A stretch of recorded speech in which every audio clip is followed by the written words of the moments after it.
Welcome to Know the Truth. Today we'll talk about Balochistan Liberation Army. Now, this organization was quite in headlines since last Tuesday, that's 11th of March, after a deadly hijacking of a passenger train, Jafar Express. This train was on the way from Quetta in Pakistan, southwestern Balochistan province to Peshawar in Khyber Pakhtunkhwa. What's the history behind this Baloch nationalism? ये एक बहुत लंबी कहानी है. If you trace the roots of this organization, it goes to long back. Actually, this is a case of a Baloch nationalist movement wherein these people are seeking greater autonomy, and sometimes you can say even complete independence for the Baloch people. This movement started in 1940s when this region was a princely state of British India, and after 1947 when Britishers left India, it was acceded to Pakistan in 1948. As per Baloch people, it was a controversial accession, and since then there are calls for autonomy which intensified over years, often erupting into violent uprisings.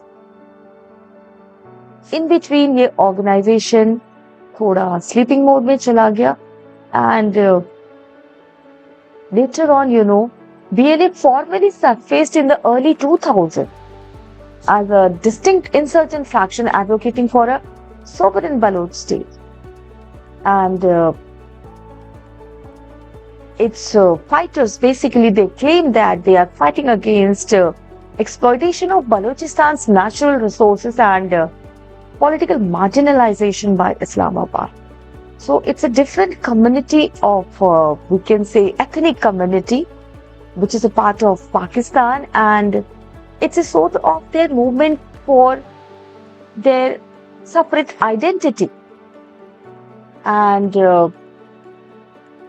what happened in Dara-e-Bolan, it was a battle that Pakistan could not win. And this attack on the Jafar Express was not a random act of violence. It was a carefully planned, we can say, organized military operation. On March 11, 2025, the BLA fighters derailed the train in the region of Bolan, Balochistan, and they captured around 200 military and intelligence personnel.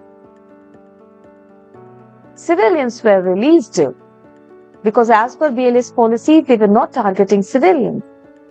And if you analyze this event, this was not a mindless terror attack, but it was an attempt to force the Pakistan state to recognize the cost of its differential policies in Balochistan.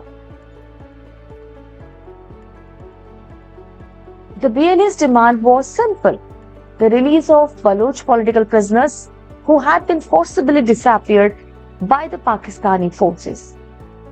And if we see the version of Pakistan, what they explained to the world was that was something quite different.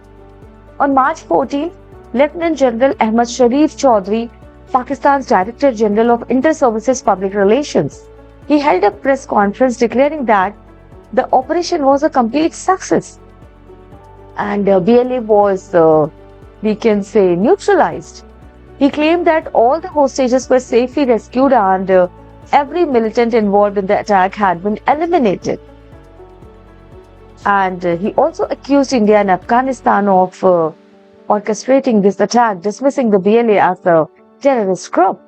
So this is what was the version of Pakistan of this event, whereas BLA, it has a different version of the events. BLA issued a statement which contradicts the Pakistan military claims. The group announced that all 214 hostages has been, we can say, executed after Pakistan refused to negotiate. And according to the BLA, the Pakistani army had walked into a carefully laid trap, suffering significant losses. The group also stated that its Majid Brigade self-sacrificing fighters, they had inflicted heavy casualties before embracing martyrdom. So the BLA has a different version of the event, and the Pakistani officials, they tried to cover up the incident, and the version of events which Pakistani officials have explained, it came under scrutiny immediately. If the military had indeed rescued all the hostages, why did BLA issue such a detailed statement claiming otherwise? And if the operation of Pakistan military was truly successful, why has Pakistan refused to allow independent journalists access to the affected area? So here comes the Pakistan officials' version in scrutiny, and after this event, another event also happened, that was a Nushki convoy attack, and the intelligence agency of Balochistan Liberation Army, Zirab, also has a role in this. So the BLA carried out again another attack in Nushki, targeting a convoy of 8 buses carrying Pakistani army personnel returning from leave. And this was attacked by a vehicle-borne suicide bombing by the Majid Brigade, destroyed one of the bus, after which Fateh Squad fighters ambushed the second bus. The group alleged that more than 90 soldiers were killed and over 50 wounded in this incident. The remaining 6 buses were also ambushed, leading to further casualties. And this was also one of the deadly attacks by BLA on the convoy of Pakistan military.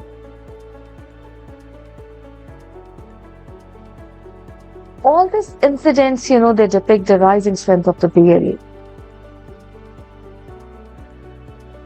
The BLA, it has evolved into an organized force which is capable of executing high-profile military operations. If we trace back some recent events in 2020, the group carried out an attack on Karachi Stock Exchange. 22, the BLA launched prolonged assaults on Pakistani military bases in Nushki and Panchkot, holding off state forces for more than 72 hours. In 2024, Operation Hero, and this year last week, Operation Dara-e-Bolan, wherein the BLA fighters seized and controlled a 70-kilometer area, cutting off key Pakistani military supply routes also. So this shows that this organization has emerged as an organized organization which can carry on military operations. Now, whatever is happening in Pakistan, there's a need for international scrutiny. One of the biggest failures of the international community is its silence on Balochistan. While the world speaks out against oppression in other conflicting zones, it has largely ignored the Pakistan's brutal crackdown on Baloch people. The international media must demand access to Balochistan. And the world must also recognize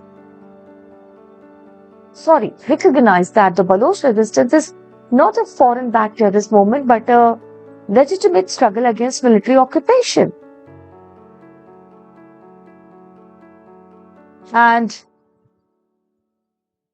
as per a social scientist, my view is that कि conflict किसी भी zone में हो सकता है. Okay? Because there is diversity in every region. आप किसी भी country, किसी भी region में चले जाओ, you'll find there is some sort of social diversity. So if there is social diversity, there can be social conflict. You can't avoid that. What the authorities can do is that they can accommodate social diversity in order to maintain unity in their region. So they have to resolve conflicts through discussion and debate. If there is any problem in your society, you cannot always blame foreign powers. You cannot always declare them terrorist organization. You have to find the solution to the problem. And the solution is discussion and debate by accommodating social diversity. This is how the different regions or countries can maintain their unity and ensure development in their region, and they can ensure the well-being of the people living in their country. So this is all from my side. Thank you very much. I'll definitely make a detailed video on this issue of Balochistan in future. Thank you very much.